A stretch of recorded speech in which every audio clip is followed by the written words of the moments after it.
बिस्मिल्लाहिर्रहमानिर्रहीम। अस्सलाम वालेकुम नाज़रीन, मैं हूं doctor Mohammad Salim and welcome to national narrative. नाज़रीन, एक इंतहाई अहम हसास मौजू के ऊपर इस वीलॉग के अंदर मैं बात करूंगा, जिसके पहले हिस्से के अंदर मैं आपको बताऊंगा कि क्या जनाब बाजवा एक्सटेंशन ले सकते हैं। अगर वो एक्सटेंशन ले लें तो आर्मी के अंदर उसके ऊपर क्या आगे से रिएक्शन आ सकता है पॉसिबल। एक तो ये बात, और वीलॉग के दूसरे हिस्से में मैं बात करूंगा कि इमरान खान ने अब फिर जो सारे के सारे फ्रंट खोल लिए हैं, इससे क्या फ़ायदा और क्या नुकसान होगा। क्या वो वाकई हकीकी आज़ादी हासिल कर लेंगे? क्या वो वाकई सारे के सारे अपने ओपोनेंट्स को इस दफ़ा जो है वो शिकस्त दे देंगे? तो इस वीलॉग के अंदर दोनों चीज़ों के ऊपर मैं बात करूंगा।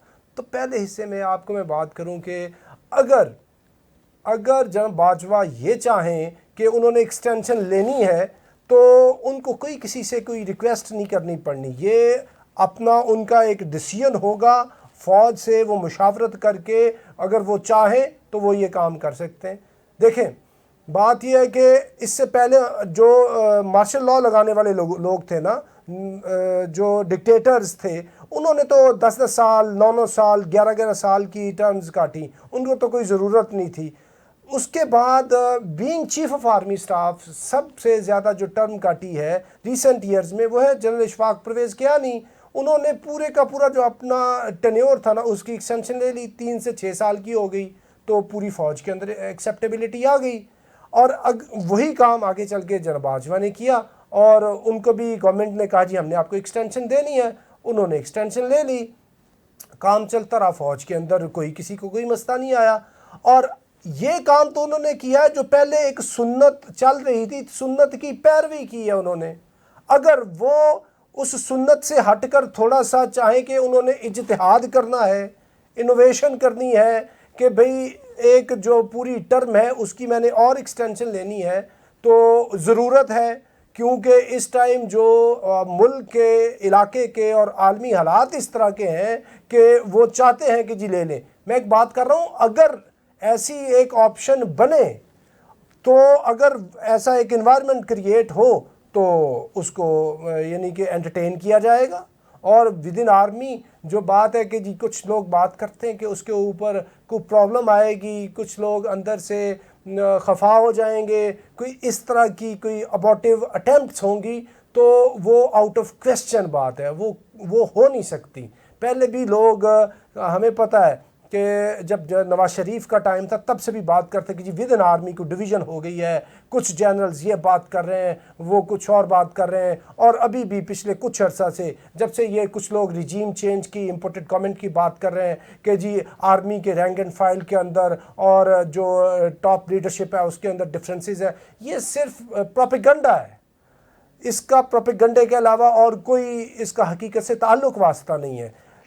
अगर वो चाहे सिपहसालार के उन्होंने लेनी है और मुल्क को ज़रूरत है, सिचुएशन इस तरह की है, तो वो फिर काम हो जाएगा, उसके ऊपर अमल दरामद होगा, कोई अंदर से रेजिस्टेंस नहीं आएगी। फॉर एग्ज़ाम्पल कोई रेजिस्टेंस आती है किसी भी क्वार्टर से तो वो फौरी तौर के ऊपर उसे किल कर दिया जाएगा। और एक और बात, ये जो इतनी ज़्यादा प्रोएक्टिव अप्रोच है जनरल बाजवा की, अभी वो सारे उन्होंने टूर्स किए हैं, यूएई के हैं, सऊदीया, चाइना, अमेरिका का भी टूर है, ये सारी जो वो पैसे लेके आ रहे हैं, फाइनेंस को सारा वही मुल्क को सहारा दे रहे हैं, तो इसका मतलब ये है कि उन्होंने वो काम भी किया है जिसकी उनको तनख्वाह नहीं मिलती। तो अगर इस तरह की मुल्क की ज़रूरत हुई कि जी उन्होंने लेनी है, कुछ इशारे किनाइए में इमरान खान ने भी बात कर दी है और पीडीएम को तो कोई एतराज़ नहीं है, अगर वो भी चाहें, गो के पहले आईएसपीआर कह चुका है कि वो लेना नहीं चाहते, लेकिन अगर हालात इस तरह के बन जाएं तो वो हो भी सकता है। और मैं एक आपको और बात बताऊं, ये जो टॉप की कमांड है ना, उसको अफेक्ट किए बगैर ये काम हो सकता है।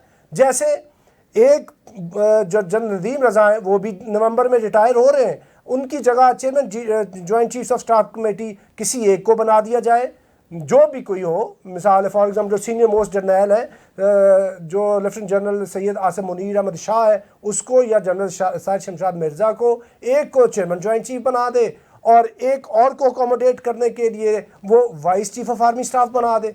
तो दो लोग तो हो गए, एडजस्ट हो गए, दो लोग ही कैंडिडेट थे ना। अगर जब बाजवा जाते हैं तो दो लोग इस तरह अकोमोडेट हो गए तो बाकी दैट इज़ ऑल ओके। क्योंकि जो सिविलियन जितनी लीडरशिप है, अगर उसको कोई नहीं मसला, आर्मी की जो टॉप लीडरशिप है उसको कोई मसला नहीं है, उनकी एडजस्टमेंट हो जाती है, तो आई होप कि इस तरह जो है वो किसी किस्म का कोई मसला नहीं आएगा। लेकिन इसकी जो शर्त है वो ये है कि जब सिविल और मिलिट्री हाई कमांड ये डिसीजन करे, ये चाहे कि ऐसे करना है, तो फिर ऐसे हो जाएगा। अगर ऐसे हो जाएगा तो कोई रिबेलियन नहीं अंदर से आएगी। और अभी मैं बात करता हूँ वीलॉग के दूसरे हिस्से में कि इमरान खान ने सारे ये जो फ्रंट्स खोले, क्या कामयाबी होगी?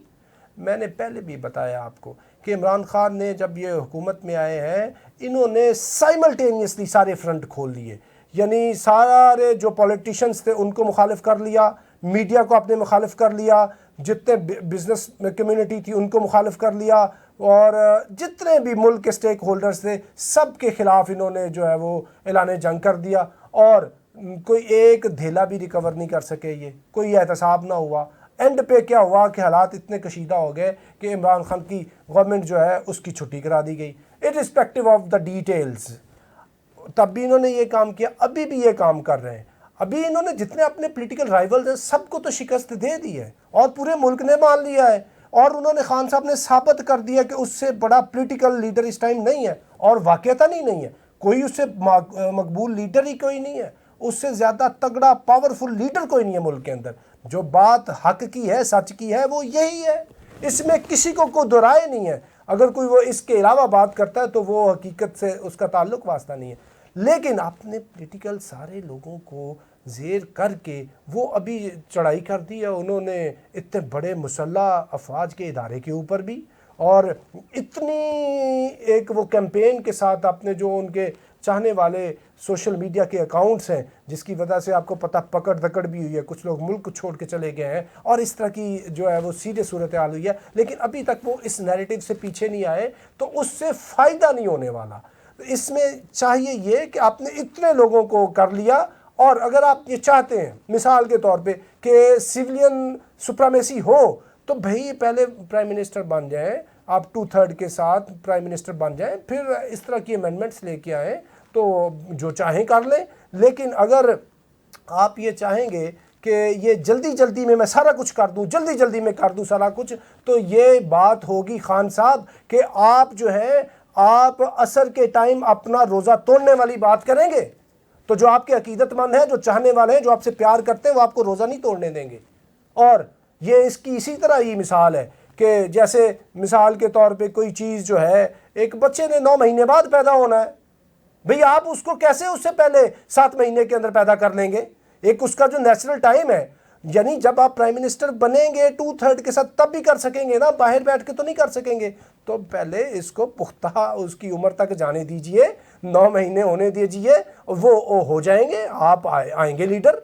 और खान साहब एक और बात, अभी जो इक़्तिदार है और 2/3 वाला इक़्तिदार या 3/4 मेजॉरिटी वाला इक़्तिदार, वो और आप दोनों का फासला ऐसे ही है जैसे कहते हैं कि things are between cup and lips. आपने उठाना है और उस जाम को पी लेना है इक़्तिदार के। तो लिहाजा थोड़ा हौसला कीजिए और थोड़ा सा कंपोज हो के ये जो 2-4 महीने इसके अंदर इतने बड़े इदारे से टकरा के आप कहीं डिस्क्वालीफाई ना हो जाए, आप नुकसान ना हो जाए पार्टी का, आपका, क्योंकि आपने बहुत ही काम किया हुआ है, आप बहुत ही हर दिल अजीज़ लीडर हैं, लोगों को प्यार है आपसे बहुत, ये हकीकत बात है। आपसे ज़्यादा कोई चाहे जाने वाले लीडर नहीं है इस टाइम। तो मेहरबानी करें, असर के टाइम रोज़ा मत तोड़ें और थोड़ा सा इंतज़ार कर लें, सारे फ्रंट्स को मत खोलें, इसी में आपका फ़ायदा है। तो नाज़रीन अब तक के लिए इतना ही, up till next time, thank you very much. Pakistan जिंदाबाद।